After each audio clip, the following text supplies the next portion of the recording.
Tonight on Q2, Eye of the Storm. Hurricane Ian makes landfall and is hitting Florida from nearly every angle.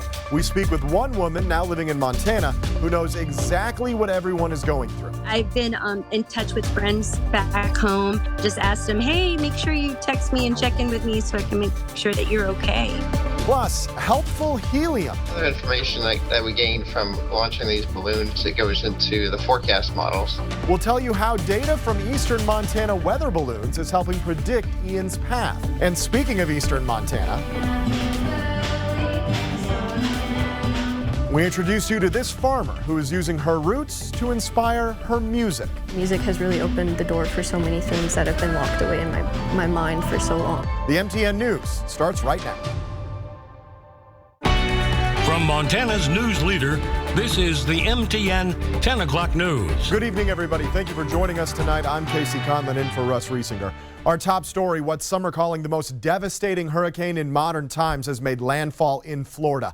The powerful storm has caused millions to evacuate and is already wreaking havoc on communities across the state. Ian flirted with Category 5 status as it hit Florida's southwest coast this afternoon, with wind speeds reaching 155 miles per hour. Many counties are already dealing with catastrophic flooding, massive storm surge, and even tornado threats. 1.9 million are already experiencing power outages, with more expected. FEMA has hundreds of boots on the ground with food and supplies, but Florida Governor Ron DeSantis is forecasting a months-long recovery process. Montana is lending a hand to the efforts. Governor Gianforte will send 10 people from the Western Montana All-Hazard Incident Management Team and one National Guard major to Florida. They asked for assistance through a nationwide system that lets states request and share personnel during times of need. Natural disasters oftentimes help bring teams together that may not work with each other on a normal basis. Now, while many Montana electrical companies will not be headed to Florida this time around due to the distance, our David J. found out they are always willing to answer the call.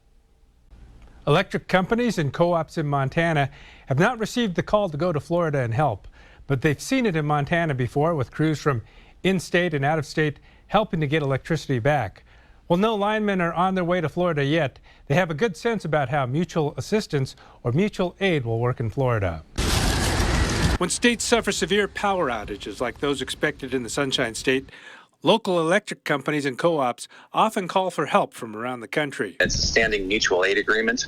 Makes it more efficient. There's no haggling over what's the price for this, a lineman from this co-op versus this co-op, and that sort of thing. Brandon Whitman is CEO and general manager of the Yellowstone Valley Electric Cooperative, but he has experience as a lineman in emergency situations. You get all hands on deck and everybody really starts pulling the rope in the same direction. There's a lot of camaraderie and guys just really want to help. And folks get lights back on in short order. Recently, crews from cooperatives have responded to emergencies caused by flooding in Carbon, Stillwater, and Bighorn counties. Linemen's a brotherhood. You'll hear them say that a lot, and especially within subsets like cooperatives, with them going to the same training and same classes. A lot of those guys know each other and are familiar with each other. And again, mutual aid has happened enough. Several of them have seen each other before. Ryan Hall is the communications director for the Montana Electric Cooperative Association, made up of 25 co-ops, including Yellowstone Valley. As of right now, I've heard back from over half of our managers, and none of them have received a call or a request for assistance. But he does say many would be happy to answer the call if needed. Whitman says it's most efficient for crews within 500 miles to respond. A Northwestern spokesperson says Northwestern Energy is monitoring the mutual assistance needs. Based on the extent of the needs of the energy companies in that area for damage recovery, Northwestern Energy will evaluate sending our crews or releasing contractors. There's a sense of helping your neighbor. Just that spirit of trying to help is pretty impressive. In Billings, David J., MTN News. Many across the country will be keeping a very close eye on Ian, including one Montana woman who just recently moved here after living in Florida most of her life. She gives our Phil Van Pelt a glimpse into what all those still living in the Sunshine State are going through right now.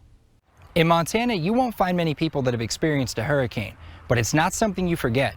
I've been through several myself. I lived in Florida for 15 years when storms like Andrew, Wilma, and Katrina all hit the state.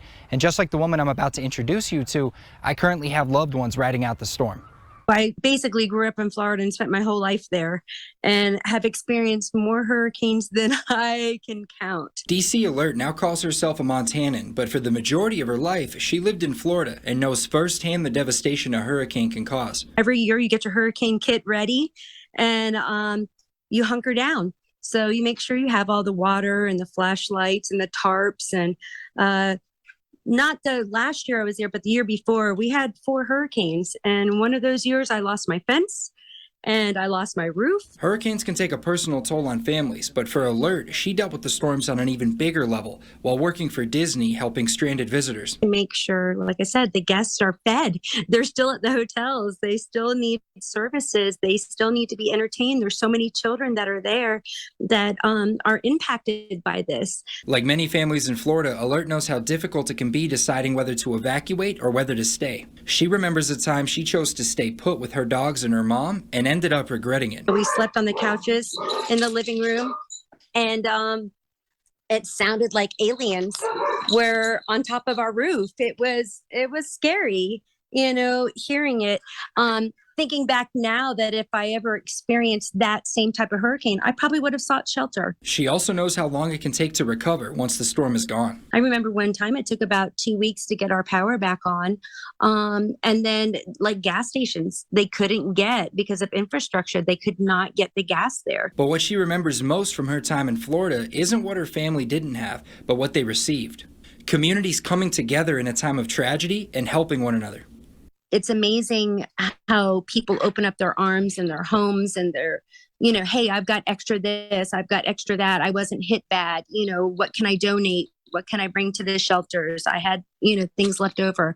Luckily, I have power or, those things. So you offer it to friends and family. In Billings, Phil Van Pelt, MTN News. The storm made landfall earlier today near Fort Myers, Florida. But for many, the question is, where is it heading? Work being done right here in Montana is actually helping find that answer. Our Casey Conlon explains. Some of the forecasting for Hurricane Ian is happening here in Montana, several thousands of miles away in the most unlikely of places, thanks to weather balloons. You may have seen one of these before and wondered what it was. These mysterious objects are actually weather balloons, sent into the atmosphere by the National Weather Service. But they don't last long. They usually take about 2 hours until they burst when they get high enough in the atmosphere, and then they drop back to Earth. Benjamin Stawinski is with the National Weather Service in Glasgow, which launches 2 balloons each day to measure things like humidity, air pressure, and temperature. This week is the exception. Meteorologists have launched 8 additional balloons this week to help predict the path of Hurricane Ian. And since the prevailing wind is west to east and northwest to southeast in many cases as well, that information that we put into the models can actually help the forecast for the hurricane. It is rare for the Weather Service in Glasgow to be asked to help with the hurricane forecasting. The last time it happened was Hurricane Sandy back in 2012. Why this time around, you might ask? Well, it has to do with the direction of the jet stream and high-level winds. So what we've learned so far is that the conditions upstream of the hurricane are, we know that they're influencing it. These weather balloons can help meteorologists predict the forecast for the hurricane and help residents in the impacted area better prepare for what to expect. Important balloons popping questions and taking weather forecasting to new heights. We're good. In Glasgow, Casey Conlon, MTN News.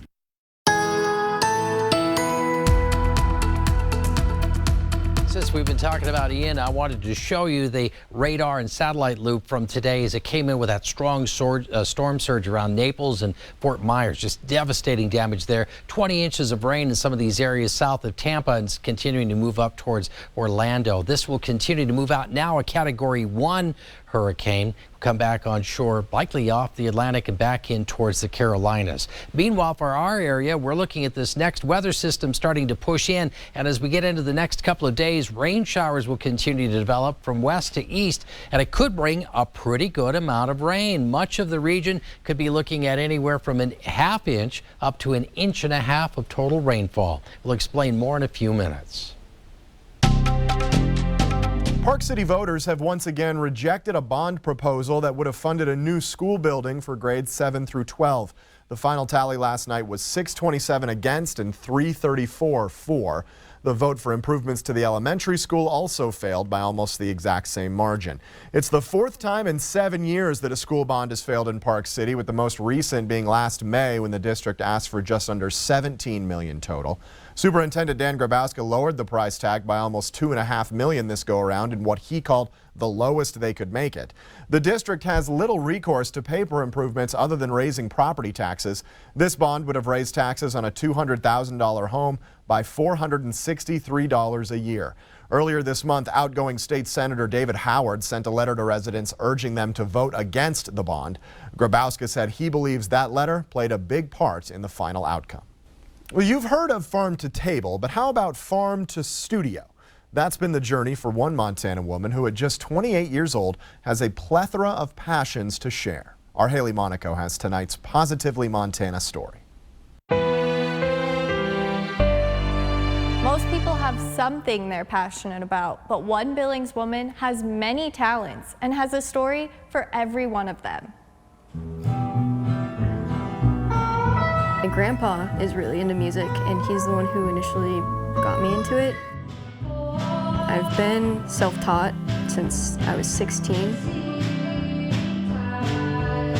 My photos influence my writing, and my writing influences my music, and it just is a circle. Mary Kate Teskey is an old soul with a plethora of passions: photography, music, illustration. I have over 100 towns that I've documented. She's even written a screenplay, and all of her passions stem from the same roots. First and foremost, farming is my passion, and being connected to the land. Growing up on a farm in far eastern Montana, Teskey feels a deep connection to those roots. Every song she has written has a story behind it, like her song June Rise. And she's like, you better not, it's June Rise. And so this is where the song comes from. It's my grandma warning me.